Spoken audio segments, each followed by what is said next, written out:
Selamat sore untuk kita semua.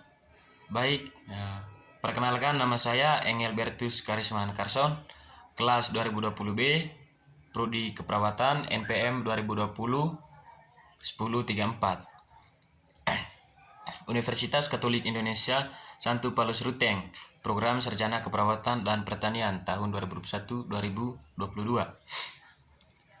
Puji dan syukur kita haturkan kepada Tuhan Yang Maha Esa, karena atas berkat dan rahmat-Nya kita semua bisa bersama-sama mendengar dan memahami apa yang dijelaskan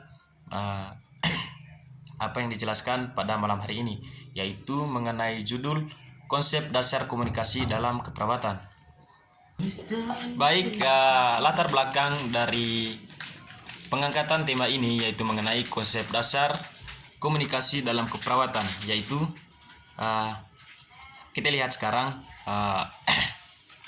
dalam masyarakat komunikasi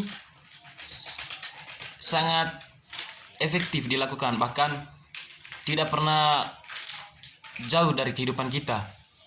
Nah, komunikasi juga merupakan alat-alat yang efektif untuk mempengaruhi tingkah laku manusia, sehingga komunikasi dikembangkan dan dipelihara secara terus-menerus. Nah, di sini perawat sangat dituntut untuk menerapkan model komunikasi yang tepat dan baik guna untuk menjaga kepercayaan atau menjalin hubungan kerjasama yang baik dengan klien. Oleh karena itu, komunikasi sangat penting untuk dilakukan oleh kita semua, khususnya dalam bagian keperawatan. Nah, adapun tujuan-tujuan dari konsep dasar keperawatan komunikasi. Yang pertama, agar mengetahui apa arti dari komunikasi itu sendiri. Yang kedua, mengetahui unsur-unsur komunikasi. Yang ketiga, bagaimana sih tujuan dari komunikasi yang baik dan efektif. Yang keempat, mengetahui apa saja faktor-faktor dalam komunikasi. Yang kelima, untuk mengetahui apa saja hambatan dalam berkomunikasi dalam masyarakat. Baik, kita masuk dalam bagian pembahasan. Yang pertama, pengertian komunikasi. Komunikasi secara umum merupakan suatu proses ketika seseorang atau beberapa orang, kelompok, atau organisasi dalam masyarakat menciptakan dan menggunakan informasi agar terhubung dengan lingkungan dan orang lain.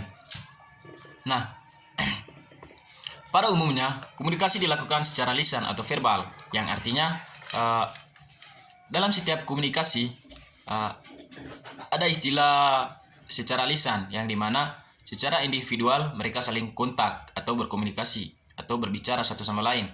Yang kedua, secara tersirat,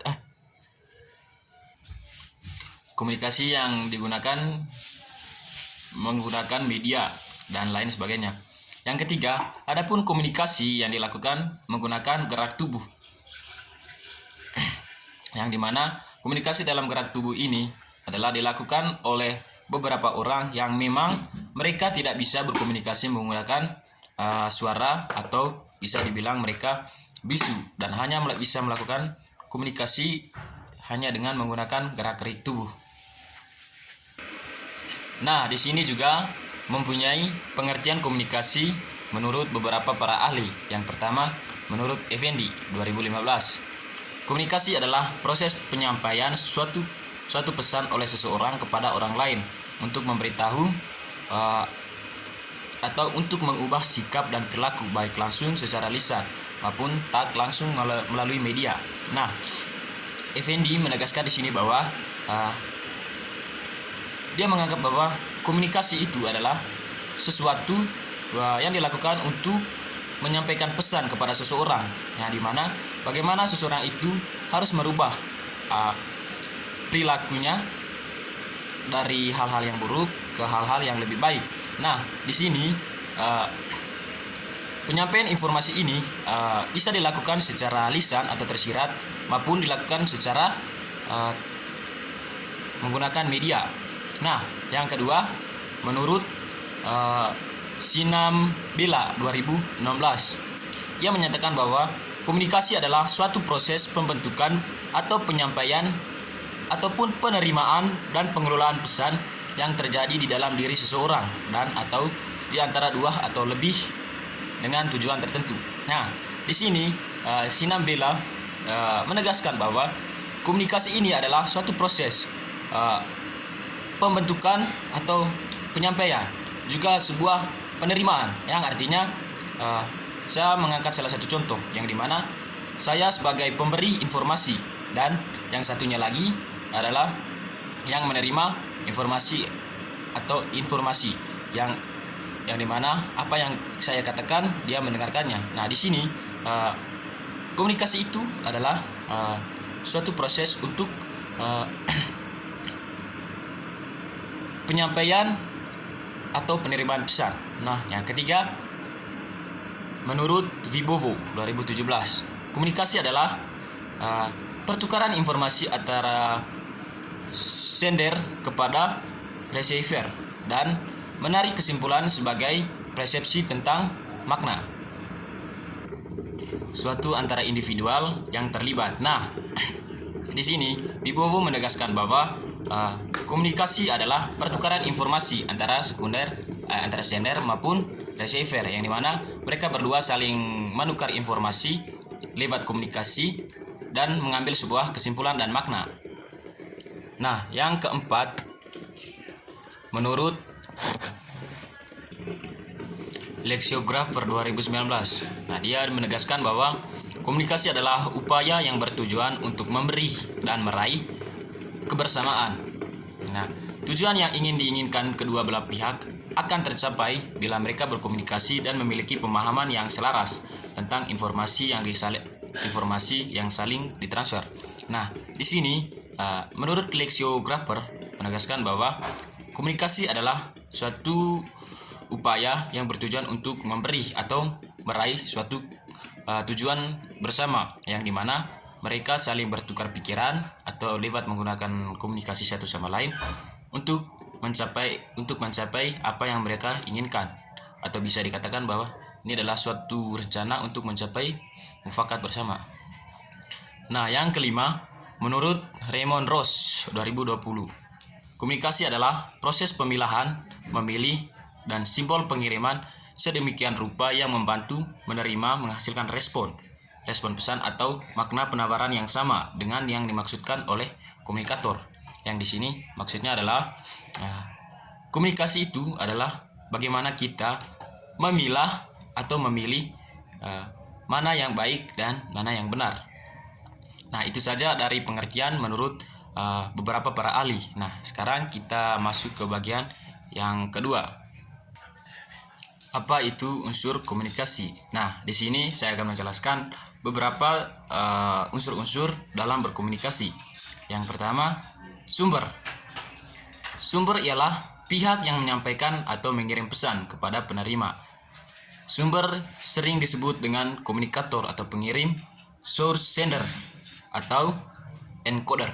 Nah, di sini sumber sama seperti dikatakan pada penjelasan yang pertama tadi, yaitu sebagai komunikator, yang dimana yaitu sebagai narasumber, yang dimana ia memberi informasi kepada orang lain apa yang ia menyampaikan, dan orang lain mendengarkan apa yang ia katakan. Nah, yang kedua, pesan. Pesan ialah pernyataan yang disampaikan pengirim kepada penerima. Pernyataan bisa dalam bentuk verbal atau bahasa tertulis dan lisan.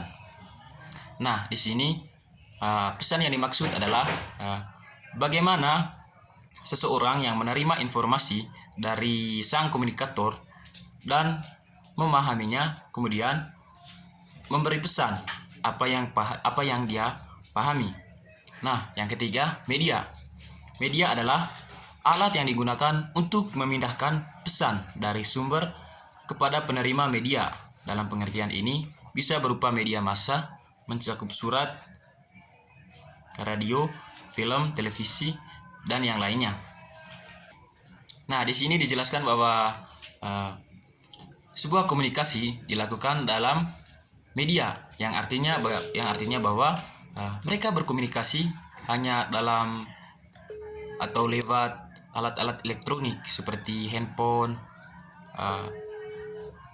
radio, dan maupun yang tertulis seperti koran. Nah, yang keempat adalah penerima.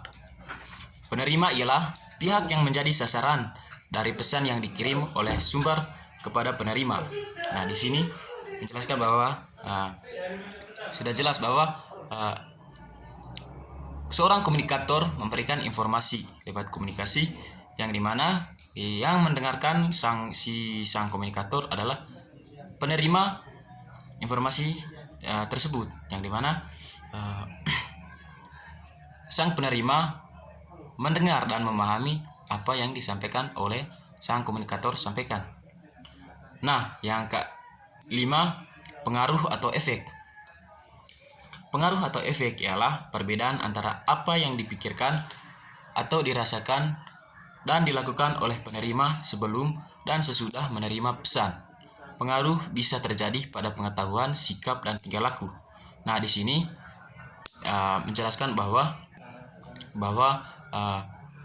sang penerima informasi dalam komunikasi tersebut bisa merespon sebelum atau sesudah sang komunikator menyampaikan informasi, dan di sini ia bisa mengapresiasikan apa yang ia ingin sampaikan seperti menggunakan fisik, perasaan, atau lain hal sebagainya. Nah, yang keenam, umpan balik. Umpan balik ialah tanggapan yang diberikan oleh penerima sebagai akibat penerimaan pesan dari sumber sebenarnya. Ada juga yang beranggapan umpan balik sebenarnya efek atau pengaruh. Nah, kita masuk pada penjelasan yang ketiga, yaitu bagaimana bentuk-bentuk komunikasi. Yang pertama, komunikasi interpersonal. Nah, komunikasi interpersonal merupakan komunikasi intrapribadi, yang artinya komunikasi yang dilakukan kepada diri sendiri. Nah, proses komunikasi ini terjadi dimulai dari kegiatan menerima pesan atau informasi, mengelola dan menyimpan, juga menghasilkan kembali. Contoh kegiatan yang dilakukan pada komunikasi interpersonal ialah berdoa, bersyukur, tafakur, dan lain sebagainya. Yang artinya di sini bahwa komunikasi interpersonal adalah komunikasi yang dilakukan oleh diri sendiri tanpa berkomunikasi dengan orang lain. Yang dimana salah satu contohnya itu berdoa. Nah, berdoa di sini adalah komunikasi intrapersonal yang dilakukan. Ia hanya berdoa tanpa dengan orang lain. Nah, yang kedua, komunikasi interpersonal. Nah, pengertian dari komunikasi interpersonal ini merupakan komunikasi antara pribadi, atau komunikasi ini juga dapat diartikan sebagai proses pertukaran makna dari orang yang saling berkomunikasi antara satu sama lain atau individu dengan individu lainnya. Nah, komunikasi interpersonal dapat terjadi apabila memenuhi kriteria sebagai berikut. Yang pertama, melibatkan perilaku verbal dan non-verbal. Adanya umpan baik pribadi. Nah, terjadi hubungan atau interaksi yang berkesinambung, bersifat saling persuasif. Nah, di sini menegaskan bahwa komunikasi interpersonal adalah komunikasi yang dilakukan antara satu dengan yang lain, yang dimana mereka berkomunikasi antara satu sama lain atau individu yang satu dengan individu yang lain. Dan di sini mereka melakukan penukaran informasi dan mencari makna dari apa yang mereka bicarakan atau mereka bahas. Nah, yang ketiga, komunikasi kelompok.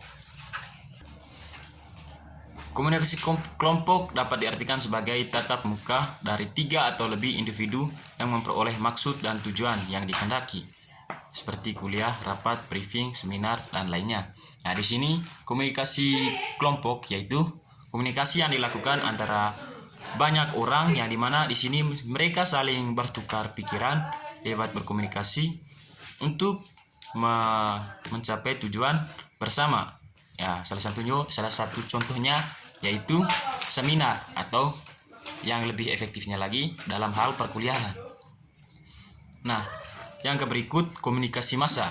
Nah, komunikasi massa merupakan bentuk komunikasi yang menggunakan saluran atau media dalam menghubungkan komunikator dan komunikasi secara massa. Nah, di sini menegaskan bahwa komunikasi yang dilakukan lewat atau lebih ke penggunaan alat-alat atau media massa yang berkembang pada saat ini seperti handphone, radio, dan lain sebagainya. Nah, ciri-ciri komunikasi massa adalah sebagai berikut. Yang pertama, komunikator biasanya suatu lembaga media massa. Yang kedua, hubungan antara komunikator dan pemirsa dan bukan bersifat pribadi. Yang ketiga, menggunakan media massa. Yang keempat, mediumnya dapat digunakan oleh orang banyak. Yang berikut, komunikasi adalah massa yang bersifat heterogen. Penyebaran pesan serentak pada saat yang bersamaan. Nah, yang berikut kita membahas tentang faktor-faktor yang mempengaruhi komunikasi. Yang pertama, faktor-faktor yang berpengaruh atau yang mempengaruhi dalam komunikasi yaitu ilmu pengetahuan, yang dimana tingkat pengetahuan seseorang menjadi faktor utama komunikasi. Seseorang dapat menyampaikan pesan dengan mudah apabila ia memiliki pengetahuan yang luas. Nah, di sini dijelaskan bahwa seseorang yang melakukan komunikasi dengan orang lain harus memiliki pengetahuan yang luas, yang dimana apa yang dia sampaikan dapat dipercaya dan dapat dibuktikan kebenarannya karena ia memiliki ilmu pengetahuan yang luas. Nah, yang berikut perkembangan. Perkembangan memiliki dua aspek, yaitu pertumbuhan manusia. Pertumbuhan dapat mempengaruhi pola pikir manusia, bagaimana komunikan menyikapi informasi yang diberikan oleh komunikator dan bagaimana komunikator menyampaikan informasi kepada komunikan. Nah, yang kedua, keterampilan menguasai bahasa, yaitu keterampilan dalam menguasai bahasa ini merupakan salah satu faktor yang sangat terkait dalam pertumbuhan. Misalnya, jika kita menghadapi remaja, maka kita lebih baik menguasai bahasa-bahasa yang digunakan dalam keseharian atau disebut dengan bahasa gaul. Nah, saya bisa mengambil salah satu contoh yang dimana komunikasi dalam melakukan dengan remaja, yang dimana mereka di sini menggunakan tata bahasa yang mereka sukai, seperti pada pemanggilan orang tua, ayah atau ibu. Nah, di sini mereka memanggil ibu itu dengan sebutan Metimi dan ayah sering disebut dengan Metgeno. Nah, itu adalah salah satu penggunaan bahasa yang dilakukan oleh remaja dalam penggunaan tata bahasa pada remaja. Nah, yang berikut adalah persepsi. Persepsi adalah suatu cara seseorang dalam menggambarkan atau menafsirkan informasi yang diolah menjadi sebuah pandangan. Nah, yang berikut peran dan hubungan. Nah, peran dan hubungan memiliki pengaruh dari proses komunikasi, tergantung dari materi atau permasalahan yang ingin dicairkan atau ingin dibicarakan. Nah, yang berikut lingkungan. Lingkungan interaksi memiliki pengaruh dalam komunikasi. Nah, lingkungan yang nyaman dan kondusif biasanya dapat berpengaruh baik terhadap proses komunikasi. Nah, yang berikut emosi. Emosi adalah reaksi seseorang dalam menghadapi suatu kejadian. Nah, di sini emosi terkadang tidak dapat dikendalikan oleh diri sendiri, sehingga emosi juga mempengaruhi proses komunikasi itu berjalan dengan tidak baik atau memiliki beberapa hambatan. Yang berikut kondisi fisik. Kondisi fisik mempunyai peranan yang penting untuk berkomunikasi. Semua indera memiliki fungsi-fungsi yang digunakan dalam kelangsungan komunikasi. Nah, di sini dijelaskan bahwa kondisi fisik itu bisa menggambarkan bagaimana kita berkomunikasi, baik itu dalam tutur kata, gerak-gerik tubuh, dan lain sebagainya. Nah, yang berikut jenis kelamin. Nah, laki-laki dan perempuan memiliki perbedaan dalam berkomunikasi. dapat dilihat dari gaya mereka berbicara dan interpretasi mereka. Menurut Tannen, kaum perempuan menggunakan teknik komunikasi untuk mencari konfirmasi, mengirimkan keintiman. Nah, sementara kaum laki-laki di sini lebih menunjukkan intervensi dan status dari beberapa kelompok atau kelompok mereka. Nah, yang berikut kita akan menjelaskan bahwa apa saja hambatan-hambatan dalam berkomunikasi. Hambatan komunikasi adalah segala sesuatu yang menghalangi atau mengganggu tercapainya komunikasi yang efektif. Nah, kita tahu bahwa hambatan itu identik dengan ketidaksuksesan apa yang kita rencanakan. Nah, di sini hambatan adalah lebih ke arah menggagalkan apa yang kita rencanakan. Nah, di sini pun ada beberapa cara untuk mengatasi hambatan komunikasi. Nah, berbagai hambatan komunikasi yang dapat menyebabkan ketidakefektifan komunikasi dapat kita atasi dengan memperlihatkan berbagai hal sebagai berikut. Yang pertama, pengiriman pesan atau komunikator atau sinder. Nah, komunikasi adalah suatu proses yang berlangsung dua arah dan diawali oleh pengirim pesan. Pengirim pesan hendaknya merumuskan informasi sedemikian rupa agar tujuan komunikasi tersebut dapat tercapai. Hal-hal yang harus dilakukan yaitu yang pertama adalah menyatakan satu ide atau gagasan dalam satu waktu. Yang kedua, menyatakan ide atau gagasan dengan singkat. Yang ketiga, memberikan penjelasan ketika diperlukan. Yang keempat, melakukan pengulangan jika diperlukan. Yang kelima, menerima dan memberikan umpan balik. Yang berikut, melakukan pilihan kata, nada suara, bahasa tubuh, dan lain-lainnya. Yang berikut, pesan.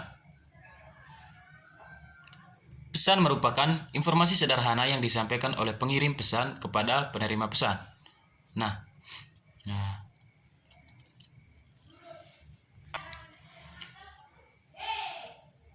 pesan dapat berupa pesan verbal maupun pesan nonverbal untuk mengurangi kemungkinan terjadinya masalah pengiriman. Dan pengirim harus yang pertama menggunakan terminologi yang tepat. Yang kedua, berbicara dengan jelas. Nah, yang ketiga, waktu pengirim pesan disesuaikan dengan kesiapan penerima pesan untuk mendengarkan atau menerima pesan. Nah, contohnya seseorang yang ingin melakukan seminar yaitu mereka harus mencocokkan waktu yang ingin mereka melakukan seminar, misalnya pada jam kuliah seperti di Universitas Katolik Santo Paulus Ruteng. Nah, hari Jumat dan hari Sabtu itu hari bisa dikatakan bahwa hari libur. Nah, bagaimana bagi mereka menyesuaikan waktu tersebut sebagai waktu yang tepat untuk melakukan seminar. Nah, yang berikut yang sempat kita lupa tadi yaitu tujuan dalam berkomunikasi. Nah, berdasarkan beberapa pengertian atau definisi, disimpulkan bahwa secara umum tujuan komunikasi dapat diliput sebagai berikut. Yang pertama, menyampaikan ide atau informasi atau berita. Nah, kalau kita melakukan komunikasi dengan orang lain, tujuan utamanya adalah sampainya atau dapat dipahaminya apa yang ada dalam pikiran kita atau ide yang kita bicarakan dengan orang tersebut, yang dimana ini berarti bahwa tujuan dari komunikasi yang pertama adalah menyampaikan pikiran kita atau ide kita kepada orang lain dan bagaimana orang lain memahami apa yang kita bicarakan atau apa yang disampaikan oleh komunikator. Nah, yang kedua, mempengaruhi orang lain, yang dimana komunikasi yang kita lakukan kepada orang lain secara kita sadari ataupun tidak kita sadari akan mempengaruhi orang lain. Nah, di sini dapat dikatakan bahwa berkomunikasi antara satu sama lain dapat mempengaruhi orang lain. Misalnya saya mengambil salah satu contoh, yaitu saya berbicara dengan seseorang mengatakan bahwa berita ini sekian-sekian begitu, sekian-sekian begini, dan orang yang di sebelah yang mendengarkan apa yang saya sampaikan, ia jadi masa seperti itu. Maka di sini ia dipengaruhi oleh apa yang saya katakan kepada dirinya. Ya. Yang berikut, contoh kegiatan keperawatan yang relevan sebagai berikut. Yang pertama, komunikasi keperawatan kepada pasien saat memberikan motivasi untuk memelihara kesehatan serta melakukan budaya hidup sehat melalui pengaturan pola makan yang sehat dan olahraga yang teratur. Nah, yang berikut, mengubah perilaku orang lain. Nah, di sini komunikasi dilakukan bertujuan salah satunya yaitu mempengaruhi orang lain. Contoh kegiatan keperawatan yang relevan sebagai berikut. Komunikasi yang dilakukan perawat pada saat akan mengubah keyakinan dan perilaku pasien yang tidak baik atau bertentangan dengan kesehatan, serta dengan keyakinan dan perilaku yang mendukung kesehatannya. Nah, yang berikut, memberikan pendidikan. Dalam kehidupan sehari-hari, banyak komunikasi terjadi dengan tujuan memberikan pendidikan. Nah, contoh kegiatan keperawatan yang relevan sebagai berikut. Komunikasi yang dilakukan perawat saat memberikan pendidikan atau penyuluhan kesehatan kepada pasien tentang pencegahan penularan penyakit, memberikan pendidikan tentang pertolongan di rumah pada anggota keluarga yang sakit, demam berdarah, dan lain sebagainya, dengan tujuan meningkatkan pengetahuan agar lebih baik dari sebelumnya. Nah, yang berikut, memahami ide orang lain. Komunikasi antara dua orang atau lebih akan efektif jika antara komunikator dan komunikan saling memahami ide masing-masing dan mereka saling berusaha untuk memberikan makna pada komunikasi yang disampaikan atau diterima. Nah, kesimpulannya di sini yaitu pentingnya berkomunikasi dalam kehidupan manusia sehari-hari, terutama dalam proses keperawatan di rumah sakit maupun di dalam masyarakat, yang bertujuan untuk menjaga atau melayani masyarakat dengan baik. Yang berikut, saran. Yang pertama, untuk rumah sakit. Rumah sakit sebagai sarana pelayanan kesehatan yang berhadapan langsung dengan pasien dan keluarga agar dapat memberikan pengawasan serius terhadap semua tenaga kerja, khususnya perawat, untuk tiap memberikan pelayanan melalui komunikasi yang baik dalam memberikan dan memberi kepercayaan antara tenaga kerja dan keluarga pasien agar mendapat perawatan yang intensif. Nah, saran untuk perawat. Hasil penelitian menemukan bahwa komunikasi yang tidak baik terletak pada perawat kurang memberikan salam dan menyebutkan nama pasien ketika berkomunikasi. Perawat kurang mendengarkan dalam melaksanakan komunikasi, dan perawat kurang meminta pasien menjelaskan kembali ungkapan yang telah dijelaskan.